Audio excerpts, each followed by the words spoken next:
बाद एक बार फिर आपका स्वागत है हमारे खास कार्यक्रम धर्म चक्र में। अब आपको बताएंगे सोमवती अमावस्या का महत्व और सोमवती अमावस्या पर पितृदोष और दरिद्रता निवारण के सरल उपाय के बारे में। इन सब को जानने के लिए सीधे चलते हैं पंडित वैभवनाथ शर्मा के पास। नमस्कार, स्वागत है आपका धर्म चक्र में। हम लोग आज चर्चा करने वाले हैं सोमवती अमावस्या का महात्म क्या है और सोमवती अमावस्या पर पितृदोष का निवारण आप कैसे कर सकते हैं। अगर आप दरिद्रता से परेशान हैं, दरिद्रता से ग्रसित हैं, तो सोमवती अमावस्या बहुत चमत्कारी, बहुत प्रभावशाली तिथि है पितृदोष निवारण के लिए और दरिद्रता से निवारण के लिए, इन सभी दोषों से मुक्ति के लिए। सनातन धर्म में सोमवती अमावस्या को बहुत महत्वपूर्ण पुण्य कालों में से एक माना गया है। सोमवती अमावस्या किसी अन्य पर्व की भांति निर्धारित पर्व नहीं होती। शास्त्रों के अनुसार अमावस्या पर चंद्रमा सोमांश पृथ्वी पर अधिक मात्रा में पड़ता है और चंद्रमा मनुष्य के मन और जल का कारक होने के कारण अमावस्या पर स्नान, ध्यान और दान का बहुत ज़्यादा पुण्य कारक माना गया। इनका प्रभाव बहुत पुण्य कारक माना गया है। वहीं कलयुग के इस कल्याणकारी पर्व का आगमन भी निर्धारित नहीं होता। सोमवार के दिन पड़ने वाली अमावस्या को ही सोमवती अमावस्या कहा जाता है। सोमवती अमावस्या कलयुग के कल्याणकारी पर्वों में से एक है, लेकिन सोमवती अमावस्या को अन्य अमावस्याओं से कहीं अधिक पुण्यकारक मानने के पीछे शास्त्रीय और पौराणिक कारण भी हैं। सोमवार को भगवान शिव और चंद्रमा का दिन कहा गया है। सोम यानी चंद्रमा, अमावस्या पूर्णिमा का दिन यानी चंद्रमा सोमांश यानी अमृतांश सीधे सीधे पृथ्वी पर पड़ता है, यानी अमृत का जो अंश है वह सीधे स्थिति में पृथ्वी पर आता है। चंद्रमा को जल और मन का कारक माना गया है। कहते हैं चंद्रमा मनसो जाता, यानी चंद्रमा का आधिपत्य जो है वह व्यक्ति के मन पर होता है, प्राणी के मन पर होता है। साथ ही सोमांश को प्राप्त करने का साधन भी जल ही है। इसीलिए गंगा के किनारे बैठना, गंगा स्नान करना और वहीं पर दान करना, वहां बैठ करके ध्यान और अपनी साधना करना अति पुण्यकारक माना गया है सोमवती अमावस्या की तिथि में। वहीं अमावस्या यानी अमा और वस्या दो शब्दों से मिलकर के बना हुआ शब्द है। शिव महापुराण में इस शब्द का संधि विच्छेद जो है वह भगवान शिव ने माता पार्वती को समझाया था। अमा का अर्थ है एकत्र करना यानी बटोरना और वस्या अर्थात वास करना कहा गया है, यानी जिसमें सब एक साथ वास करते हों। इसलिए सोमवती अमावस्या और भी सार्थक हो जाती है क्योंकि सोम को अमृत भी कहा गया है, इसलिए इस अमावस्या में अमृत की प्राप्ति होती है, ऐसा अर्थ इसका समझना चाहिए। सोमवती अमावस्या यानी महादेव की प्रिय अमावस्या। यह वो दिन है जब शिव की आराधना के उपरांत यदि पितृ पूजा की जाए तो पितृदोष से व्यक्ति मुक्त होकर के जीवन में सफल हुआ जा सकता है। विवाहित महिलाएं पति की मंगल कामना करती हैं और महादेव से मांगती हैं परिवार के लिए सुख समृद्धि का आशीर्वाद। ज्योतिष में पितृदोष एक महत्वपूर्ण योग है। पितृदोष सुनते ही व्यक्ति अधिक भ्रमित हो जाता है।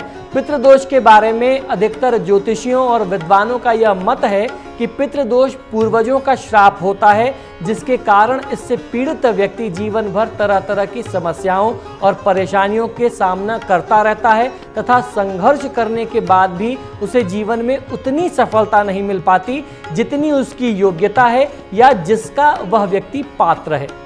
परंतु यह धारणा ही गलत है, क्योंकि पितृदोष से पीड़ित व्यक्ति के पितृ उसे श्राप देते ही नहीं बल्कि ऐसे व्यक्ति के पूर्वज स्वयं ही श्रापित होते हैं, जिसके कई कारण होते हैं। एक तो उनके द्वारा किए गए कर्म होते हैं जो उनके पूर्वजों ने कर रखे हैं, जिनका भुगतान उनके आने वाले वंश में पैदा होने वाली जो संतानें हैं उनके वंशजों को करना पड़ता है। दूसरा, हमारे द्वारा कोई ऐसे कर्म जिससे पितरों को कष्ट हुआ हो या उनकी आत्मा की शांति हेतु हमने कोई श्राद्ध कर्म किए ही नहीं, या फिर जो भी कर्म किए वो कर्म पूरे नहीं हो पाए या अधूरे ही रह गए। बहुत सारे लोग श्राद्ध कर्म करते हैं, बहुत श्रद्धा से करते हैं, लेकिन अज्ञानता के कारण कोई ना कोई कमी रह जाती है। इस कारण भी हमारे पितृ जो है वह हमसे नाराज हो जाते हैं, रूठ जाते हैं, जिस कारण पितृदोष बनता है। जिस तरह संतान अपने पूर्वजों के गुण दोष धारण करती है, अपने वंश के खून में चलने वाली अच्छाइयाँ और बुराइयाँ, बीमारियाँ धारण करती है, अपने बाप दादा से मिली संपत्ति तथा कर्ज धारण करती है, उसी तरह से अपने पूर्वजों के द्वारा किए गए अच्छे एवं बुरे कर्मों के फलों को भी धारण करना पड़ता है, जिसे हम आजकल वंशज कहते हैं। यानी वंशज ही इस दोष को झेलता है। कुछ विद्वानों का ऐसा भी मत है कि जो व्यक्ति अपने पूर्वजों का श्राद्ध कर्म ठीक से नहीं करते हैं, उसके कारण भी पितृदोष बन जाता है, जिससे उनके पितृ जो हैं उन पर कुपित होते हैं, नाराज होते हैं तथा इसी कारण आपकी कुंडली में पितृदोष बनता है। यह धारणा ही गलत है, क्योंकि प्रत्येक व्यक्ति की कुंडली उसके जन्म के समय ही निर्धारित हो जाती है तथा इसके साथ ही उसकी कुंडली में बनने वाले योग भी जन्म से ही निर्धारित हो जाते हैं। इसके बाद कोई भी व्यक्ति अपने जीवन काल में अच्छे बुरे जो भी कार्य करता है, उनसे पैदा होने वाले योग दोष, चाहे उसके शुभ प्रभाव हो या अच्छे प्रभाव हो, उसकी इस जन्म की कुंडली में नहीं आते, बल्कि उसके अगले जन्म की कुंडलियों में आते हैं और उसके आने वाले संतानों को वो प्रभावित करते हैं। पितृदोष संबंधी प्रमाण हमें भगवान श्री राम जी के वंशजों से मिलते हैं कि हमारे भारतवर्ष में सबसे पवित्र माने जाने वाली नदी तथा माता के समान पूजनीय नदी माँ गंगा के पृथ्वी पर अवतरण की जो एक कथा जुड़ी हुई है, वो उसके साथ जुड़ी हुई है। प्राचीन भारत में रघुकुल सूर्यवंशी कुल में सगर नाम के महाराजा हुए, जिन्होंने पृथ्वी पर सबसे पहला सागर बनवाया, तब जो भगवान श्री राम जी के पूर्वज थे। प्राचीन भारत में रघुकुल सूर्यवंशी कुल में सगर नाम के महाराजा हुए हैं, जिन्होंने पृथ्वी पर सबसे पहला सागर बनवाया था तथा जो भगवान श्री राम के पूर्वज थे। राजा सगर के पुत्रों ने एक गलतफहमी के कारण तपस्या कर रहे कपिल मुनि जी के आश्रम पर आक्रमण कर दिया तथा कपिल मुनि के नेत्रों से निकली हुई क्रोधाग्नि ने इन सभी संतानों को भस्म कर दिया। राजा सगर को जब यह बात ज्ञात हुई, यानी जब उनको इस बात का पता चला, तो वह समझ गए कि कपिल मुनि जैसे महान तपोनिष्ठ ऋषि पर आक्रमण करने के पाप कर्म का फल उनके वंश की आने वाली कई पीढ़ियों को अभी और भुगतना पड़ सकता है या पड़ेगा। इसलिए उन्होंने तुरंत अपने पौत्र अंशुमन को मुनि के पास जाकर के इस पाप कर्म का प्रायश्चित पूछने के लिए कहा, जिससे उनके वंश पर इस पाप कर्म का बोझ दूर हो जाए तथा उनके मृतक पुत्रों व प्रजा को भी मुक्ति प्राप्त हो सके।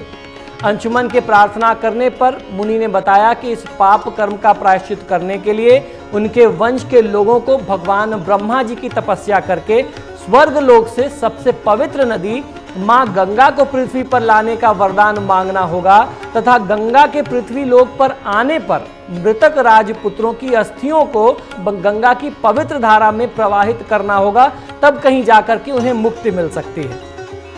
तभी जाकर के उनके इस वंश को पाप कर्म का बोझ जो है उनके ऊपर पड़ा हुआ वह उतर पाएगा। तो यदि इस परम पवित्र तिथि में आप अपने पूर्वजों की आत्मा की शांति हेतु उपाय करें, जिसमें श्री पितृ गायत्री मंत्र का जाप और त्रिपिंडी श्राद्ध किया जाता है, तो उसका आपको बहुत अच्छा फायदा मिल सकता है। जितने भी बड़े से बड़े पाप आपके जानकारी में हो या जो अज्ञानतावश आपसे हो गए हों, आपके पूर्वजों से कुछ गलतियां हो गई हों जिसके चलते वह अतृप्त हैं, उनकी आत्माएं मोक्ष नहीं पा रही, भटक रही हैं, उन्हें मुक्ति मिल सकती है, पितृदोष से आप छूट सकते हैं। उसके बाद जब आप पितृदोष से मुक्ति पालेंगे, तब आप जीवन में तरक्की के रास्ते पर आगे बढ़ेंगे। अब हम जानते हैं कि इसका उपाय क्या किया जा सकता है। पितरों की प्रसन्नता के लिए घर के अपने देवालय में यानी अपने घर के पूजा स्थान में दीपक अगरबत्ती जलाना चाहिए। खासतौर पर पितरों के निमित्त सोमवती अमावस्या में तो ये उपाय अवश्य करना चाहिए। देव स्थान के करीब पितरों की तस्वीर न होने पर भगवान विष्णु के साथ अपने पूर्वजों का स्मरण करते हुए जो मंत्र मैं आपको बताने जा रहा हूं, उस मंत्र का कम से कम 21 बार जाप करें। यह चमत्कारी मंत्र है ओम पितराय नमः। इस मंत्र का कम से कम 21 बार जाप करना चाहिए। भगवान विष्णु के समक्ष बैठ करके या अपने पितरों की तस्वीर के समक्ष दीपक लगा करके आप इस मंत्र का जाप करें। और यदि संभव हो जाए तो पितृ गायत्री मंत्र का कम से कम 108 बार जाप आपको सोमवती अमावस्या की तिथि में अवश्य करना चाहिए। श्री पितृ गायत्री मंत्र सिर्फ पितृदोष दूर करने के लिए ही नहीं, बल्कि किसी भी व्यक्ति के जीवन में दुख, दारिद्र्य, कष्ट, रोग, शोक, असफलता, भूत प्रेत और तंत्र मंत्र की बाधा संतान बाधा आदि दूर करने में बेहद कारगर और प्रभावशाली और अचूक उपाय माना गया है। इसके साथ ही यदि किसी व्यक्ति की कुंडली में राहु, केतु, शनि, गुरु आदि से संबंधित कोई भी खराब योग है, इन सभी ग्रहों की स्थिति खराब हो तो उसके निदान हेतु अन्य उपायों के साथ पितृ गायत्री मंत्र का जाप भी नित्य किया जाए तो बहुत चमत्कारी फल देता है।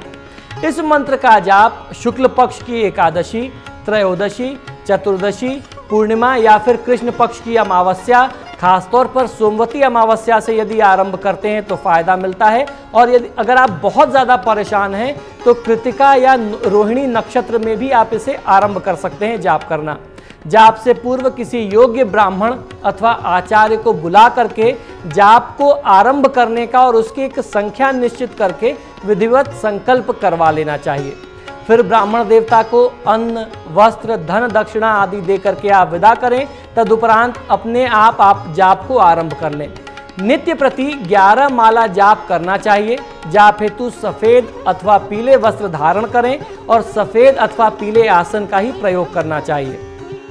जाप जब आप करें तो रुद्राक्ष की माला पर जाप करें। यह साधना का क्रम कम से कम 90 दिन यानी 3 महीने अवश्य करना चाहिए।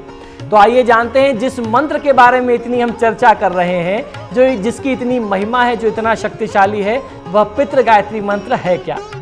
ओम पितृ गणाय विद्महे जगत धारणे धीमहि तन्नो पित्रो प्रचोदयात्। मंत्र पुनः एक बार सुन लीजिए, इस मंत्र को बहुत ध्यान से सुनिए।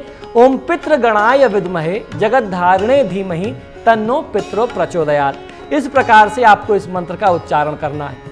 साथ ही साथ सोमवती अमावस्या पर दरिद्रता निवारण के लिए लक्ष्मी प्राप्ति के भी उपाय किए जाते हैं। सोमवती अमावस्या के पर्व में स्नान दान का बहुत बड़ा महात्म्य है।